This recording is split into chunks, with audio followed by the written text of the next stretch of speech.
जय श्री राम। आज हम फिजिक्स का चैप्टर नंबर 3 है, मोशन इन 1 और 2 डायमेंशनल प्लेन, या इसको काइनेमेटिक्स बोलते हैं, या इसी चैप्टर का नाम रेस्ट एंड मोशन है। और ये नीट में भी पूछा जाता है, JEE मेन और JEE एडवांस में। तो हम इसमें सिर्फ कॉन्सेप्ट एक्सप्लेन करेंगे और इससे रिलेटेड प्रॉब्लम एक्सप्लेन करेंगे। तो पहले हम सीखते हैं कि मैकेनिक्स है क्या। मैकेनिक्स होता है, mechanics is a branch of physics which tells us how a particle is behaved when subjected to the force.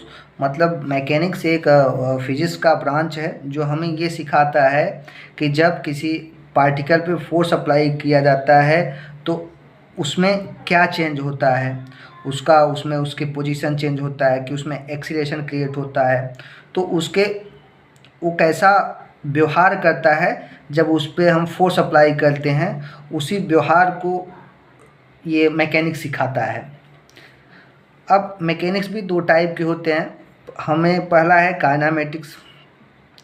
तो kinematics is the branch of mechanics which deals with motion of body without considering effect of the force.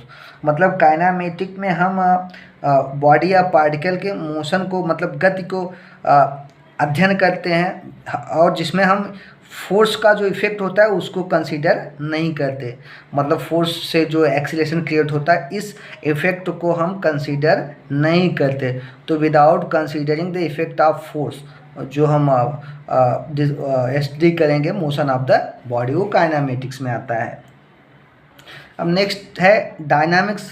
तो dynamics deals with the motion of body by considering the effect of force. Dynamics में जो है हम body के गति का अध्ययन करते हैं, मोशन ऑफ द बॉडी, और उसमें जो इफेक्ट होता है फोर्स का उसको भी कंसीडर करते हैं। मतलब कि जब फोर्स लगाया जाता है तो उसका एक्सीलरेशन कितना होगा, कितना डिस्प्लेसमेंट होता है फोर्स के कारण, वो डायनामिक्स में आता है। अब हम बात करेंगे पोजीशन का। अब पोजीशन क्या होता है? The location of a particle with respect to a fixed reference point.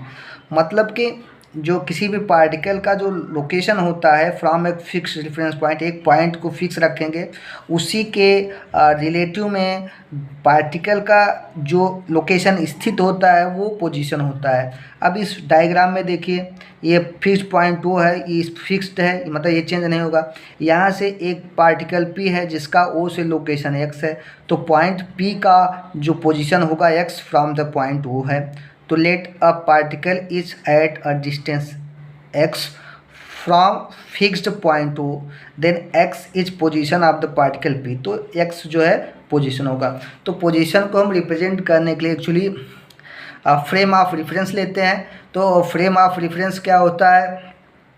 ये कार्टेशियन कोऑर्डिनेट होता है, 2 डायमेंशनल हो सकता है, 3 डायमेंशनल, 1 डायमेंशनल हो सकता है। तो ये कार्टेशियन कोऑर्डिनेट होता है जो किसी भी पार्टिकल के पोजीशन और ओरिएंटेशन, मतलब एंगल को बताता है कि पार्टिकल कितने डिस्टेंस पे है या किस एंगल पे है।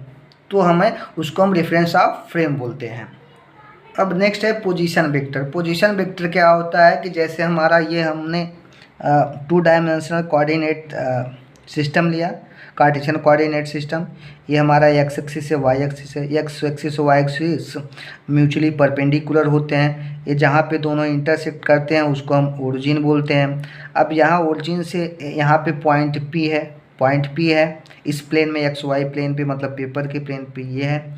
अब हम इस पॉइंट P को अगर ओरिजिन से एक स्ट्रेट लाइन ड्रॉ करके ज्वाइन करें, और एरो का जो डायरेक्शन है वो पॉइंट P के डायरेक्शन में है, तो ये OP जो होता है, OP वेक्टर, ये पोजीशन ऑफ द पार्टिकल होता है, जिसको हम वेक्टर R से रिप्रेजेंट करते हैं। If we join the origin to the position of the particle by a straight line with arrow towards the position of the particle, then vector R equal to vector OP is the position vector होता है, उसको हम position vector बोलते हैं। तो ये vector R position vector of point P है। अब रेस्ट क्या होता है कि if a body does not change its position with time then body is at rest. अगर किसी भी पार्टिकल का पोजीशन जो है टाइम के साथ चेंज ना हो, मतलब वो जिस पोजीशन पे उसी पोजीशन पर रहेगा और समय चलता रहता है, टाइम चलता रहता है, लेकिन उसका पोजीशन चेंज नहीं होता, तो हम उसको बोलते हैं रेस्ट। लेकिन रेस्ट और मोशन क्या होता है? If a body changes its position with time then the body is in motion. अगर किसी भी बॉडी या पार्टिकल का पोजीशन समय के साथ, टाइम के साथ चेंज होता है, तो हम उसको बोलेंगे बॉडी इन द मोशन। लेकिन रेस्ट और मोशन दोनों जो है का डेफिनेशन ये जो है रिलेटिव है, रिलेटिव पे डिपेंड करता है, थियोरी ऑफ रिलेटिविटी पे, रिलेटिव मोशन पे। कि जैसे अब सपोज करो कि कोई पार्टिकल जो है कोई पार्टिकल है, जैसे हमारा माउंट एवरेस्ट है, तो माउंट एवरेस्ट को अगर हम अर्थ से देखते हैं तो ये पता चलता है कि भाई ये रेस्ट पोजीशन पे है। लेकिन अगर हम उसको मून से, चाँद पे जा कर के देखें, तो ये जैसे अर्थ घूमता है तो अर्थ के साथ साथ माउंट एवरेस्ट भी घूमता है। इसलिए जब हम मून से देखेंगे तो माउंट एवरेस्ट वो मोशन करता हुआ दिखाई देगा, मतलब mount Everest is in the motion. तो रेस्ट और मोशन का जो डेफिनेशन है वो रिलेटिव होता है, रिलेटिव पे डिपेंड करता है, थियरी ऑफ रिलेटिविटी पे। अब नेक्स्ट है टाइप ऑफ मोशन। तो ट्रांसलेशनल मोशन होता है। ट्रांसलेशनल मोशन में क्या होता है? The particle moves from one point two another point. इसमें पार्टिकल एक पॉइंट से दूसरे पॉइंट में मूव करता है।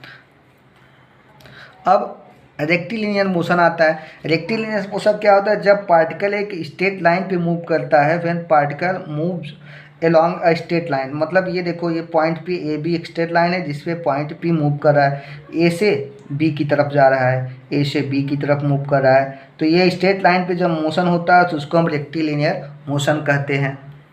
नेक्स्ट है rotational motion. The body rotate about an axis passing through it. मतलब जब बॉडी एक एक्सिस के परितः रोटेट, अबाउट के परितः रोटेट करता है और एक्सिस उसी बॉडी से पास होता है, तो हम रोटेशनल मोशन बोलते हैं। देखिए, जैसे एक बॉडी है, ये बॉडी है और ये बॉडी इसी पे एक एक्सिस है, मतलब एक्सिस इसी बॉडी से पास हो रहा है।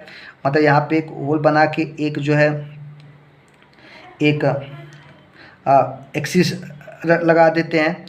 तो अब ये बॉडी रोटेट करेगा एंगुलर वेलोसिटी ओमेगा से, ये मूव कर रहा है क्लॉकवाइज डायरेक्शन में, तो इस एक्सिस के परितः मूव कर रहा है, तो ये रोटेशनल मोशन होता है। जैसे हमने फैन का मोशन देखते हैं, तो फैन के जो ब्लेड्स होते हैं वो एक एक्सिस के वर्टिकल एक्सिस होता है, उसके चारों तरफ मूव करते हैं, मतलब वो एक्सिस उसी फैन से ही पास होता है, तो रोटेशनल मोशन बोलते हैं। कि रोटेशनल मोशन का कंडीशन ये होता है कि बॉडी रोटेट करेगा अबाउट एन एक्सिस, एक एक्सिस के परितः, और वो एक्सिस उसी बॉडी से पास होना चाहिए। अब जो है वाइब्रेशनल मोशन होता है। वाइब्रेशनल मोशन में particle moves to and fro about the mean position. मतलब पार्टिकल अपनी मेन पोजीशन के दोनों तरफ इधर उधर मूव करता है। अब देखिए, यहाँ पे हमने एक सिंपल पेंडुलम का एग्जांपल लिया। तो ये एक स्ट्रिंग है, स्ट्रिंग पे एक स्मॉल स्फेरिकल बॉब लगा हुआ है, मतलब ये एक स्फेरिकल शेप का मास है। अब ये यहाँ पे इस पोजीशन पे इक्विलिब्रियम पे है, मतलब इस पर कोई फोर्स नहीं लग रहा है। अब हम इसको फोर्स लगा के यहाँ तक ले जाते हैं, मतलब फोर्स लगा के इस पॉइंट तक ले जाते हैं और इस पॉइंट से फिर रिलीज करें, छोड़ देते हैं।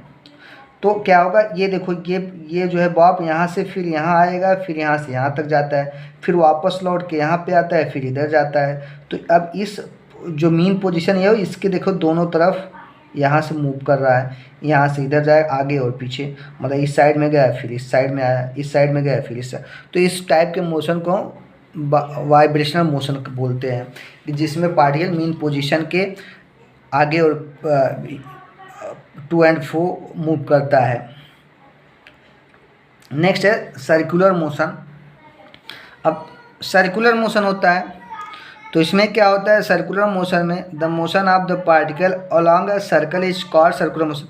मतलब इसमें जो है पार्टिकल, ये मान एक सर्कल है जिसका सेंटर सी है, तो इसमें पार्टिकल सर्कल के सरकमफेरेंस पे मूव करता है। ये इसका वेलोसिटी, पार्टिकल का वी वेलोसिटी है। वेलोसिटी टेंजेंट होता है पार्टिकल पे, तो ये टेंजेंट ड्रॉ करोगे सरकमफेरेंस पे, तो वेलोसिटी का डायरेक्शन होगा, तो उसको हम सर्कुलर मोशन कहते हैं। अब हम डिस्प्लेसमेंट पे बात करेंगे। डिस्प्लेसमेंट होता क्या है?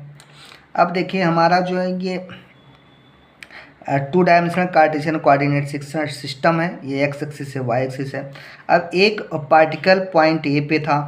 अब पॉइंट ए से ये सी तक जाता है, फिर सी के बाद ये जो है इसका path circle arc of the circular हो जाता है, तो सी से बी तक आता है। अब इसमें डिस्प्लेसमेंट क्या होगा? डिस्प्लेसमेंट क्या होता है? ये एक वेक्टर होता है। तो जो इनिशियल पोजीशन ए है और फाइनल पोजीशन बी है, तो उसके ए से बी तक एक वेक्टर ड्रॉ करो। वेक्टर ड्रॉ कर दिया जिसका एरो बी की तरफ का, फाइनल पोजीशन की तरफ। तो जो ए बी वेक्टर होगा ये इसका डिस्प्लेसमेंट होगा पार्टिकल का। पार्टिकल का डिस्प्लेसमेंट क्या है? ए वेक्टर ए बी है, मतलब ए से बी की तरफ। इनिशियल पोजीशन और final position minus initial position, तो ए बी जो है ये डिस्प्लेसमेंट होता है। और टोटल डिस्टेंस क्या होता है? डिस्टेंस होगा A C, distance A C plus distance C B. तो डिस्प्लेसमेंट क्या होता है? A change in position of the particle in a particular direction. एक पर्टिकुलर डायरेक्शन में अगर पोजीशन चेंज होता है देन द डिस्प्लेसमेंट, तो उसको हम बोलते हैं displacement. The displacement is a vector, displacement vector होता है। The magnitude of displacement is the length of the straight line joining the initial and final position. मतलब कि जो डिस्प्लेसमेंट वेक्टर होता है उस वेक्टर का मैग्नीट्यूड क्या होगा? वो हम जो इनिशियल और फाइनल पोजीशन के बीच का जो स्ट्रेट लाइन ड्रॉ करते हैं उसका लेंथ जो होगा वो डिस्प्लेसमेंट का मैग्नीट्यूड होगा। और डायरेक्शन क्या होता है? Direction is the from the initial to the final position. और डिस्प्लेसमेंट का डायरेक्शन क्या होगा? ए से बी की तरफ का, मतलब एरो के डायरेक्शन में बी की तरफ। तो डायरेक्शन होता है फ्रॉम इनिशियल से फाइनल पोजीशन की तरफ। अब let a particle is at point A at time t1, मतलब कि पार्टिकल जो है t1 टाइम पे एट ए पॉइंट पे है and at point B at the time t2। जब टाइम t2 होता है तो उस पार्टिकल का पोजीशन b पे होता है with respect to a given frame, जो अपना कार्टेशियन कोऑर्डिनेट है टू डायमेंशन ओरिजिन के रिलेटिव में।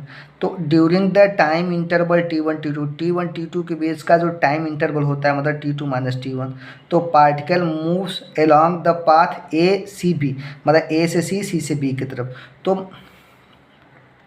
तो magnitude of displacement of particle क्या होगा? लेंथ ए बी, जो ए बी का लेंथ होगा वही मैग्नीट्यूड ऑफ डिस्प्लेसमेंट ऑफ और डायरेक्शन क्या होगा?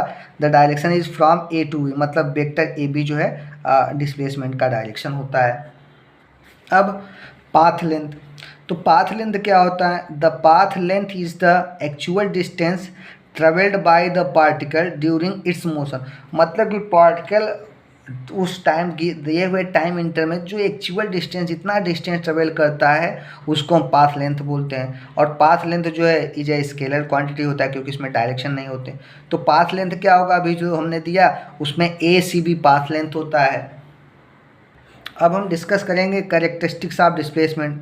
तो उसका क्या होता है? If a particle moves in a straight line without change in direction, अगर कोई भी पार्टिकल एक सीधी रेखा में स्ट्रेट लाइन में बिना डायरेक्शन चेंज किए मूव करता है, चलता है, तो the magnitude of displacement is equal to the distance travelled by the particle. उस कंडीशन में डिस्प्लेसमेंट का जो मैग्नीट्यूड होगा वो डिस्टेंस के बराबर होता है अगर पार्टिकल एक स्ट्रेट लाइन पे चलता है।